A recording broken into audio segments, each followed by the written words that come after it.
ઉનાળાની સિઝનમાં કંઈ તમને ખાટું મીઠું ખાવાનું મન થતું હોય અને એ પણ લૂ ન લાગે તેવું, તો આજે આપણે બનાવવાના છે એકદમ ખાટી મીઠી ટેસ્ટી કેરીની ચટણી.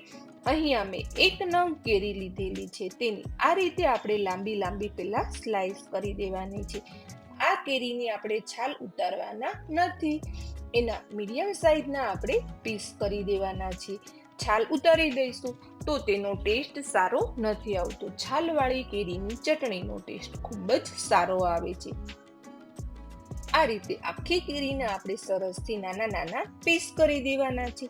કેરી નાનાથી લઈ મોટા બધાને ખૂબ જ ભાવતી હોય છે. અહીંયા મેં કાગડો કેરી લીધેલી છે, તમે કોઈ પણ કેરી લઈ શકો છો.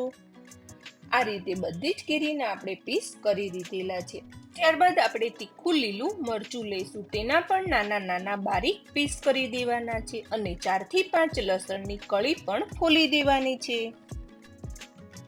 હવે એક મિક્સર જાર લેવાનું છે, તેમાં આપણે જે કટ કરેલી કેરી હતી તેને ઉમેરવાની છે અને એક મોટો બાઉલ લીલા ધાણા લેવાના છે. ધાણા તમારા ટેસ્ટ અનુસાર લઈ શકો છો. ત્યારબાદ એડ કરીશું કાપેલા લીલા મરચા. 3 થી 4 લસણની કળી એડ કરવાની છે.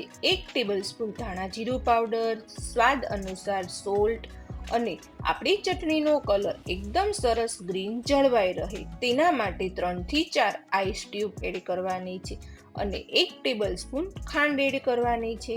હવે બધા જ મસાલાને સારી રીતે મિક્સ કરવા માટે મિક્સર જાર બંધ કરી દઈશું અને તેને ચાલુ બંધ કરીને આપણે ક્રશ કરવાનું છે. તેની આપણે એકદમ બારીક ચટણી જેવી તૈયાર નથી કરવાની. આ ચટણીને આપણે અધકચરી આ રીતની થિકનેસ રાખવાની છે, તેનો ટેસ્ટ ખૂબ જ સારો આવે છે. જો તમે આ રીતે ચટણી ક્યારેય ન બનાવી હોય ને, તો આ ચટણી તમે એકવાર જરૂરથી બનાવજો. આ ચટણી ખાઈને તમે બીજી બધી ચટણી ખાવાનું ભૂલી જશો. આ ચટણી શાકની ગરજ સારે છે. તેને રોટલા, રોટલી, ભાખરી, થેપલા સાથે તમે પણ ખાઈ શકો છો. કાચી કેરીથી ગાર્નિશિંગ કરીને બાળકોને તો ખૂબ જ ભાવશે. તો મારી આ ચટણીની રેસીપી કેવી લાગી કોમેન્ટ બોક્સમાં જરૂરથી જણાવજો.